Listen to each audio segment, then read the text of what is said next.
नमस्ते दोस्तों, स्वागत है आपका इस ऐतिहासिक सफर में जहां हम बात करेंगे घाघरा के युद्ध की।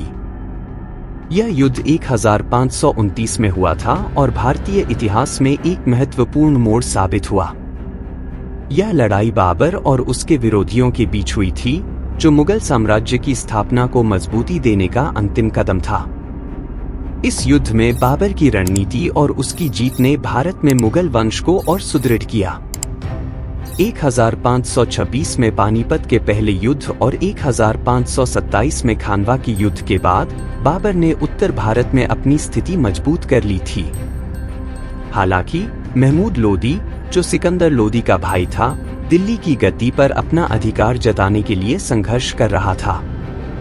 उसने बिहार और बंगाल के स्थानीय सरदारों और अफगानों के साथ एक मजबूत गठबंधन तैयार किया। बाबर के लिए यह चुनौती थी कि वह इस गठबंधन को तोड़कर अपनी सत्ता को सुरक्षित करे।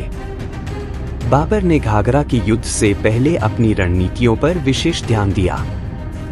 उसकी सबसे बड़ी ताकत उसकी तोपखाना तकनीक थी, जिसका इस्तेमाल उसने बड़ी कुशलता से किया।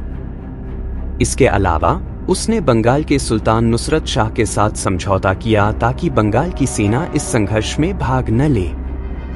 इस समझौते ने बाबर को महमूद लोदी की सेना को अकेले हराने का मौका दिया। 6 मई 1529 को घाघरा नदी के किनारे युद्ध शुरू हुआ।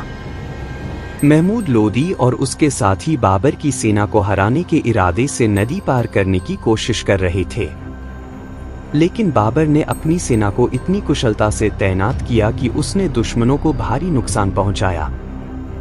तोपखाने और घुड़सवारों का ऐसा उपयोग भारतीय युद्धकला में एक नई शुरुआत थी। बाबर की सेना ने दुश्मनों को घेर लिया और उनकी सेना को बुरी तरह पराजित कर दिया। महमूद लोदी और उनके साथी अंततः युद्ध के मैदान से भागने को मजबूर हो गए। घाघरा के युद्ध ने भारतीय इतिहास में कई महत्वपूर्ण बदलाव किए। महमूद लोदी की हार के साथ अफगान शक्ति लगभग खत्म हो गई।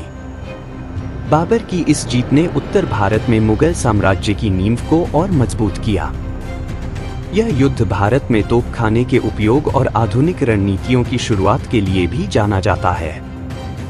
यह लड़ाई हमें सिखाती है कि कुशल नेतृत्व और संगठित प्रयासों से किसी भी चुनौती का सामना किया जा सकता है। बाबर ने न केवल एक योद्धा के रूप में बल्कि एक दूरदर्शी नेता के रूप में भी खुद को साबित किया। तो दोस्तों, यह थी घाघरा के युद्ध की पूरी कहानी। अगर आपको यह इतिहास रोचक लगा हो तो इसे अपने दोस्तों के साथ जरूर साझा करें। हमारे चैनल को सब्सक्राइब करें और कमेंट में हमें बताएं कि आपको यह कहानी कैसी लगी। अगले वीडियो में फिर मिलते हैं, तब तक के लिए नमस्ते और धन्यवाद।